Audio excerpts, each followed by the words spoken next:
Yo guys, welcome back to the PBNP podcast, and today we've got a special guest. We're with Joshua Warwick. He's got a photography company called 6 Digital. All his links will be in the description. And yeah, so how are you Josh today? You good? Yeah, I'm doing well. Just steady away. There's not much to do, is there really, at a minute? No mate, it's absolutely crap. Are you keeping sane though? How are you keeping sane? I'm trying to do like photos wherever I can now, so that's what's keeping me sane.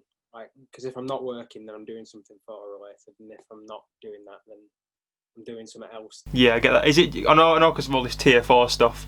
And if anyone doesn't know, if you're in a different country, Tier 4 is what we're in right now in England. Well, mostly of England. It's like you can't go anywhere. You have to stay in county. Are you just trying to take pics in? Are you from Burnley? Is that where you're from? Yeah, I'm from Burnley. Yeah, you're trying to take pictures in Burnley, or are you branching out as much as you can, or? I'm trying to stay in the area, sort of thing. Like, it's not worth the risk, really. Like, I have a couple of models all over the country. I have a couple of mates in Manchester, people in Liverpool, Leeds. But I've just said to them, I'm not shooting until we can actually travel, because we can't at the minute. Yeah. So honestly, Josh, mate, all today's going to be just a simple chat, and yeah, just so people who watch these videos can like get a gist of who you are, what you do. Because I try and do podcasts for people who want to do like more. So I know you've got your own photography company and stuff like that, and I want to start interviewing people who want to be more, instead of doing like a 9-to-5 job, they want to do things what they love, sort of thing. Do you get what I mean? Yeah. I totally get what you mean. Yeah. So go on, mate. Sorry. It's a nice way of living. Like I actually have a 9-to-5. Yeah. Photography is just a side business, but it's always going to be a hustle for the rest of my life, regardless of what I am doing. Yeah. So Josh, I'm just going to talk about your background, mate. So obviously you're from Burnley. What sort of stuff got you into photography? Well, I was studying media at Burnley College, and we were making some films and stuff. And now we're going out with mates, just scouting locations. And I ended up taking my camera with me to Uncoat Power Station. And we started taking photos and this and that. And I came back and I'm like, they're not too bad. So I ended up taking my camera out again. And I started photographing bits and pieces, learning what aperture was, learning what shutter, how to use a camera properly. Anyway, after I'd gone shooting this stuff, I ended up bringing a lot of mates with me, and I photographed them. And then from there, it evolved into what I do now, which is portraiture, because it's more interesting to me than a landscape would be, if that makes sense. There's a lot more you can do with story and personality. Well, I get that. So you can convey like personality through an image, sort of thing. Yeah, exactly. Like I've seen some incredible work from University of Salford, where guys are just taking pictures and they can tell an entire story just in one image. I mean, it's one of them things that it's just so incredible to be able to do. So is college where it all started for you, really? Yeah, college is the main starting point for me. It's more or less a happy accident, because I don't know if you say you study at Burnley College, don't you? I'm at Preston Uni now, but I did media at Burnley College, yeah, too. So they don't really teach. Well, when I was there, they weren't teaching photography, so it was kind of one of them things I fell into. Well, yeah, because when I was there, I think photography was a new sort of subject, because before it was just complete film sort of thing, which is more my forte. I prefer filming and stuff like that. But yeah, in terms of photography, was there any specific person, maybe a tutor, who like maybe told you some advice, who set you down a specific path, if you get what I mean? No, I've actually faced. Well, at Burnley College, there was always Jason who took photos, so I kind of just listened to him wherever I could. But it was never someone told me, "Oh yeah, you're doing good at this. You need to change this." It's kind of one of them things where I've kind of taught myself to do it, and then I've had people over the years telling me, it's all right, you're only all right. It's one of them where I've gone, no, I'm going to be good at this. This is what I do. This is what I want the world to see. Well, that's cool, man. I mean, like, obviously, I know you took pictures of my girlfriend a few weeks ago with Abby. Yeah. She wants to do modelling. I'm obviously, I don't know if she said, I'm into the gym stuff. It's just one of the things. If you're passionate about something, then you just practice. Because when we're all doing this side hustle thing, with all the people telling you, oh, it's not going to work out. It's going to be, you have to get a 9-to-5 for the rest of your life. Because it's all about practice. It's all about experience, as you just said. Because obviously starting a business, you don't know anything about the business side of things. You don't know how much about like, I know, because you have to follow people. How did you, starting off, get into like maybe charging people? How was that when you first started doing it? So when I first started, I wasn't charging. I was shooting family. I was shooting close friends, and then it wasn't until about my second year of uni where I started to run low on my funds, because I was working in bars at the time, part time on a weekend, and I just weren't making enough money. And I said to myself, why am I not charging for it? So, and at this point, I've had 3 years experience just photographing whatever I want. And at that point, I started charging for it. And again, you just start low. So the way I did it was I went, oh, it's 50 quid for this, and do an entire shoot. It might be a massive shoot, but I still get paid for it. Yeah. And then I then bump up my prices for the next client a little bit more, because they see that I can do that. And it's getting to that point where you get to a point where the client goes, oh no, that's a little bit too expensive. And you go, right, no, that's where I need to sit. That's where my work lies. I get that. I mean, when you first started charging people, because obviously it is quite a niche subject. It's quite money, and asking people for money is quite a what's the word? Quite a weird thing to do. Because when you first start, anyway. Because did you find it difficult to set the price at the beginning? Yeah, absolutely. Because you don't really know where you sit in the grand scheme of things. But this is where networking comes into it. I started to network with every other photographer that was in the area, whether that be to learn something, to see how they shot, to see how they edit. A big influence for me around Burnley is called Rob Stewart. He's just got back into photography. He taught me how to light paint, and I learned how he worked his stuff and how he charged. And he was a big inspiration in how I progressed as a photographer. Well, he just got back into it. Great. Well, it's funny you say that, inspiration, because it's something we're going to talk about. Is he the main inspiration, or is the other photographers you look at and try and take bits and pieces from? Right now, my biggest inspirations for like 2021, Jesus Christ, is Caleb on Instagram and Brandon Warfel. They are my two biggest inspirations. I am so jealous of their work, because the way they use colour art, like the way they use all the effects, it's insane. I don't think I'll ever get to that level, in the sense of their style is untouchable, but in the same sense, I'll create my own style, and that's influenced from the photographers around me. So while I was in Manchester, I met a guy called James Lind, I think it is. James is a mate of mine on Instagram, and his style influenced my style while I was at university. And then we ended up becoming friends, meeting up, and we both learned how each other shoot. So again, we just grew as photographers from being together. Yeah, I mean, you said it there. Networking is so important. Sorry, when starting a business or creating content, because you need to get your name out there, and people who are more established, they can give you advice and help project you up the ladder. If you get my sense.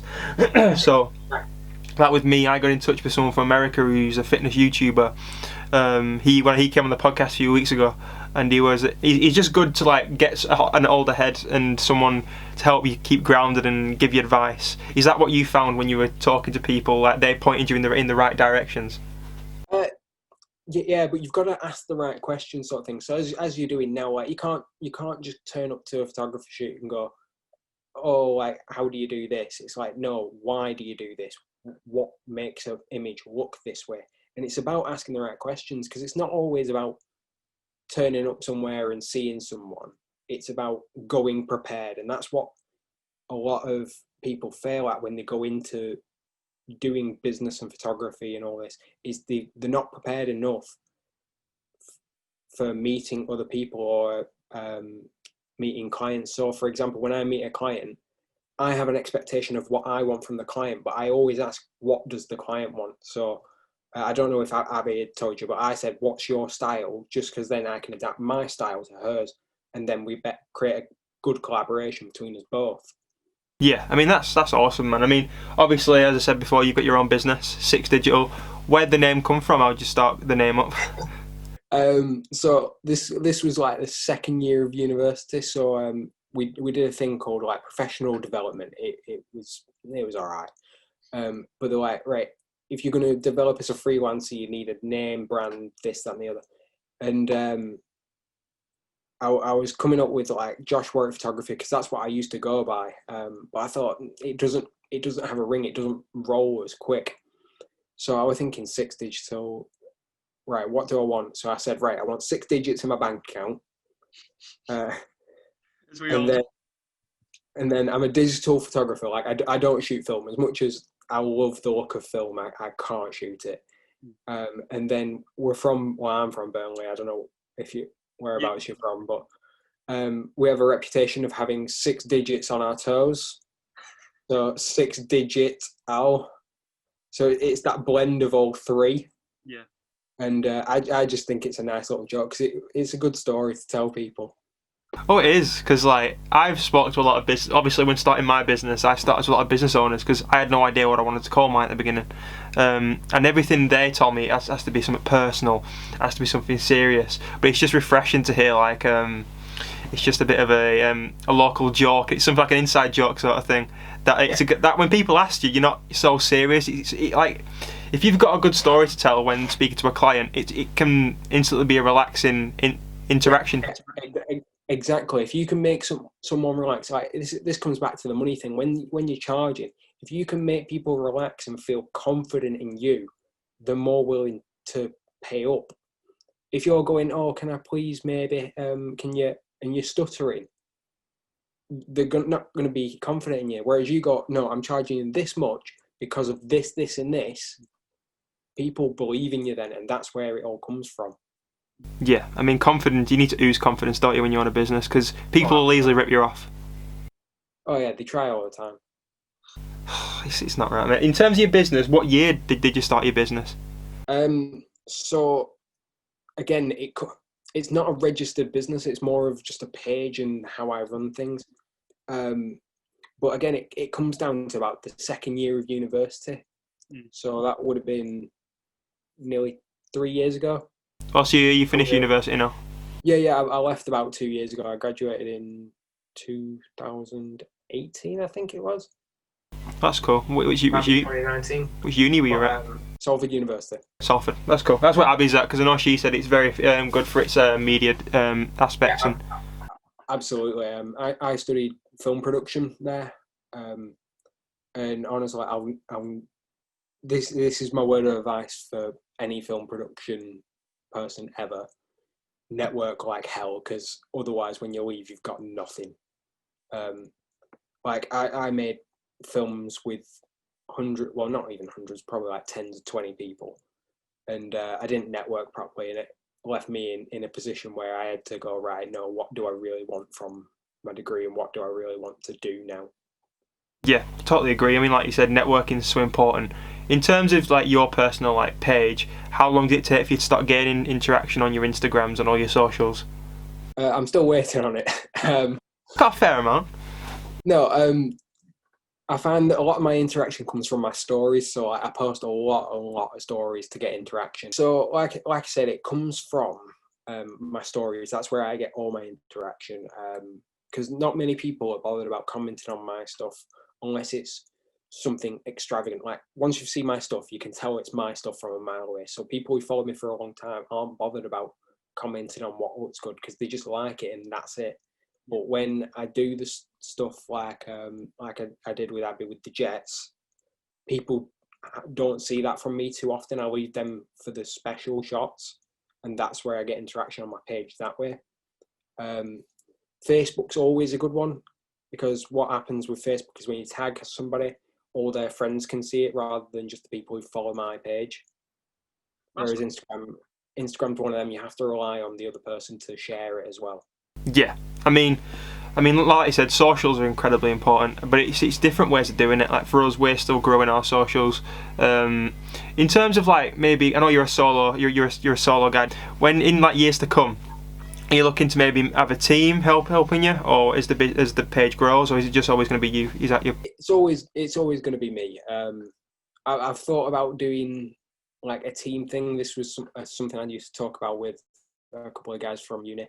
We talked about having a page together and doing this and the other, but we found that as individuals, we're much stronger when we come together as individuals rather than a collective, because then it's a collaboration rather than just, say, for example, so-and-so productions did this. It's like, no, this guy and this guy did this together, and this is something incredible.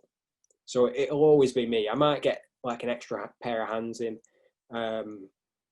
I used to use a couple of my mates from like when I was just starting out to either like hold a torch in a certain direction for me, but nowadays I just tend to be on my own. Oh, fair enough, mate. What sort of tools got you, maybe helped you learn? Like, I know I spoke to her, you know Vanessa, don't you? Vanessa Payton. Yeah. Well, I spoke to her when she took our photos, and she said Lightroom was so integral into like when she was doing all the stuff. What sort of like applications and tools are like integral to you when editing and starting out? Lightroom is my bread and butter.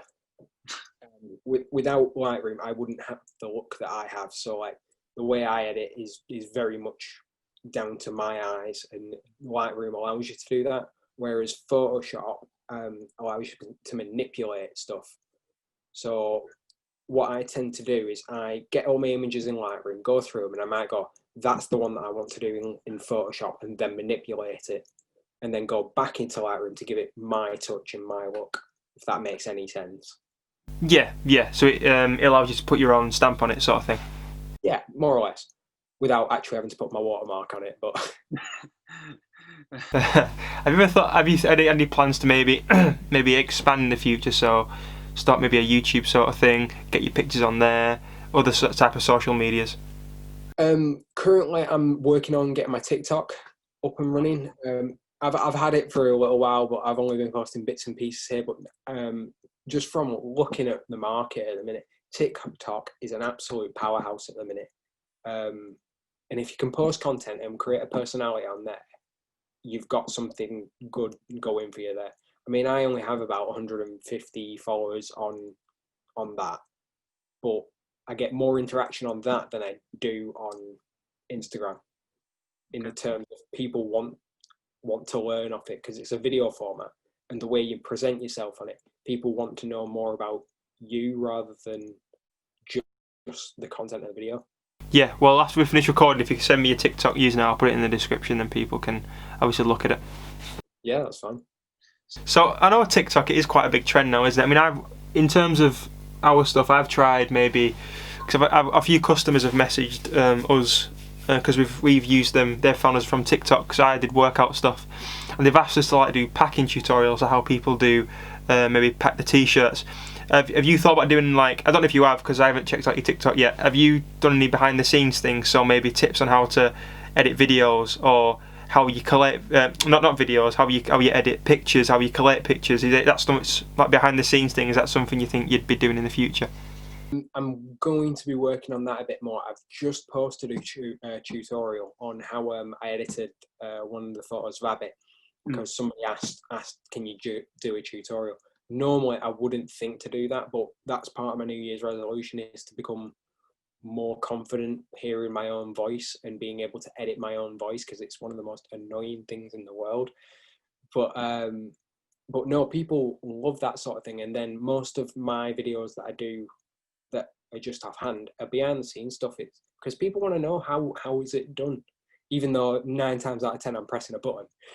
But no, I mean, behind the scenes, it also gives your clients and your clientele a bit of a closer look with you and them, because if they're getting a behind the scenes thing, it's a more personal experience, you know what I mean? Yeah. And you're providing them with a service as well, because you're giving them extra information, because I know we'll go on to like aspiring photographers later, but you're also giving people maybe of different categories, so maybe people who just want to look at you as a brand, people who want to be a photographer, people who even want to do filming.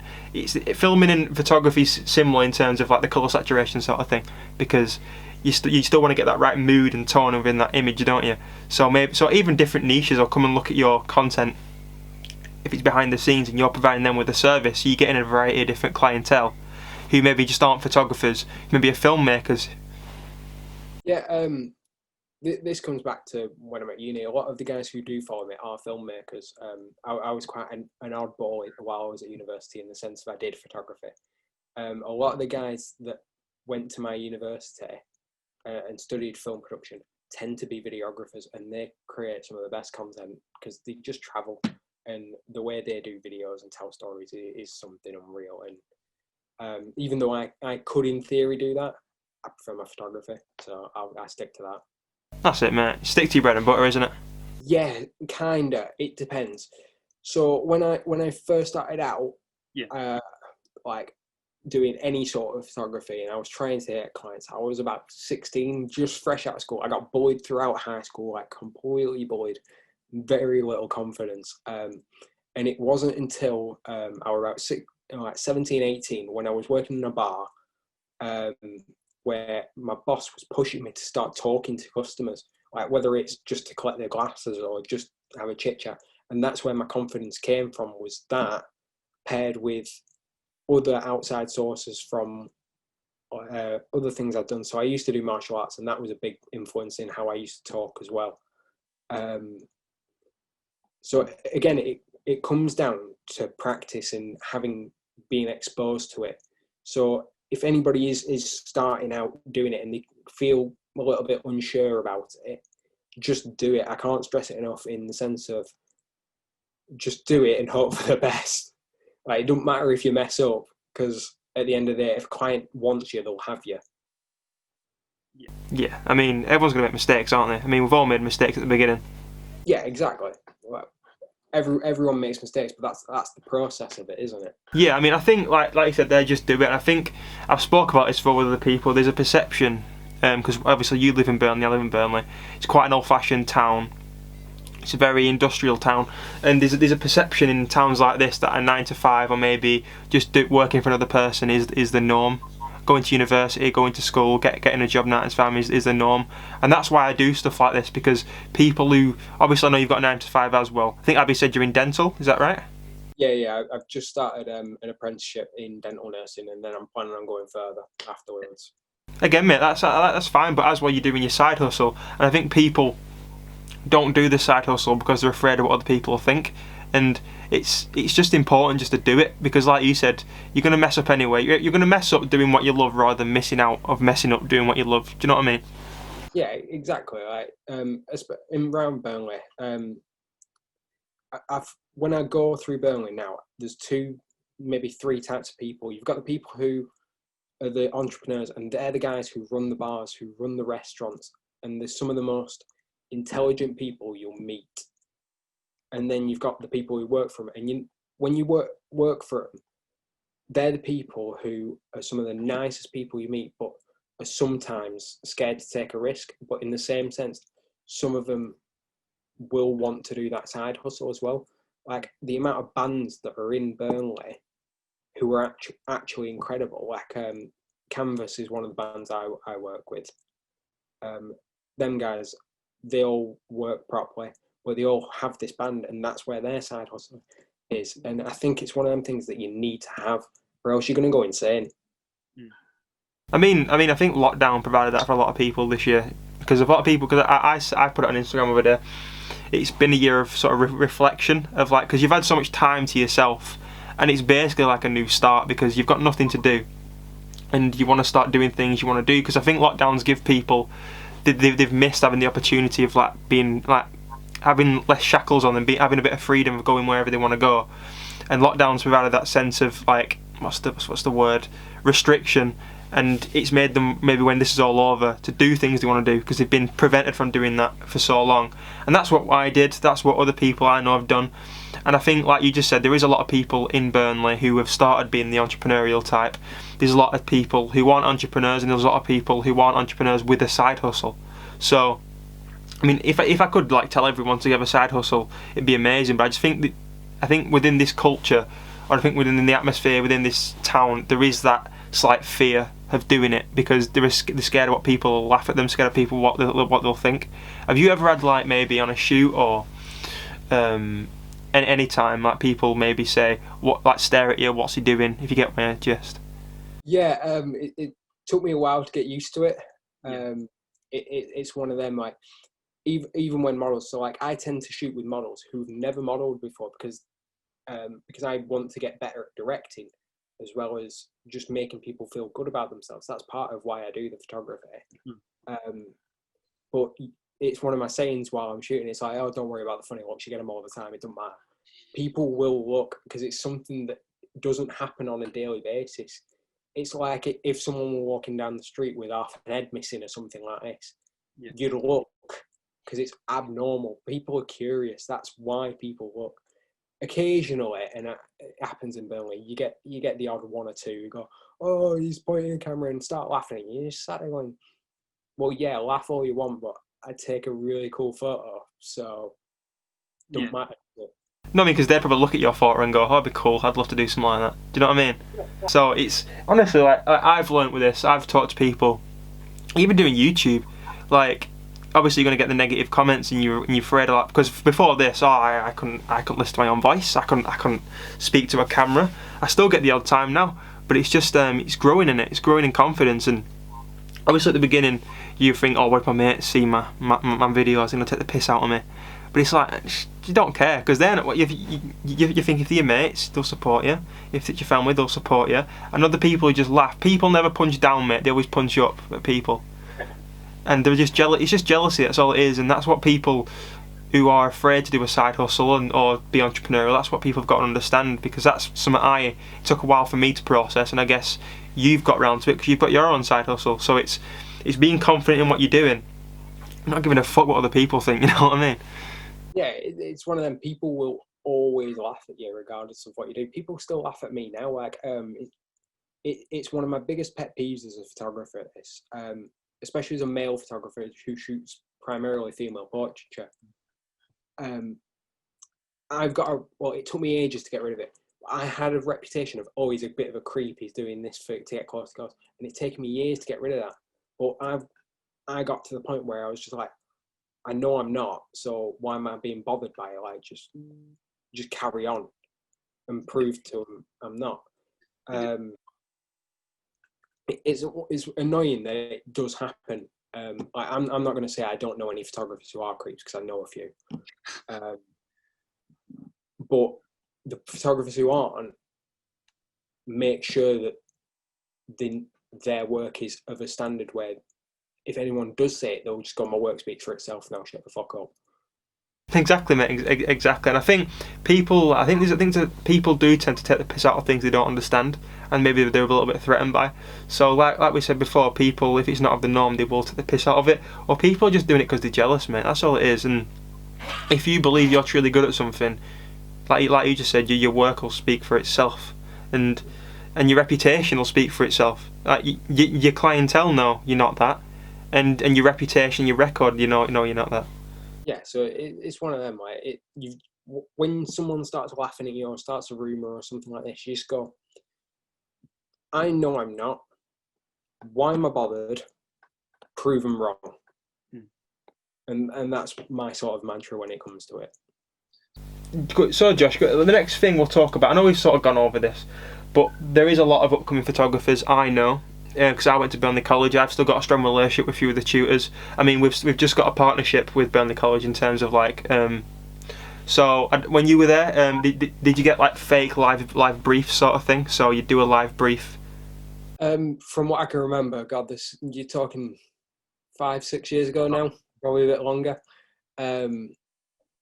We got like, oh, you need to make a music video to this song, and it needs to be in this style. That's our sort of brief that we got at Burnley College. That's what I'd say. I'd say that's quite a strict brief in terms of what I got at university.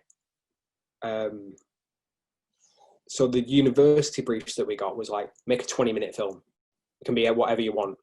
So that is nice, but it's not what being a videographer and a photographer is about. You tend to work on stricter briefs when you're working for clients.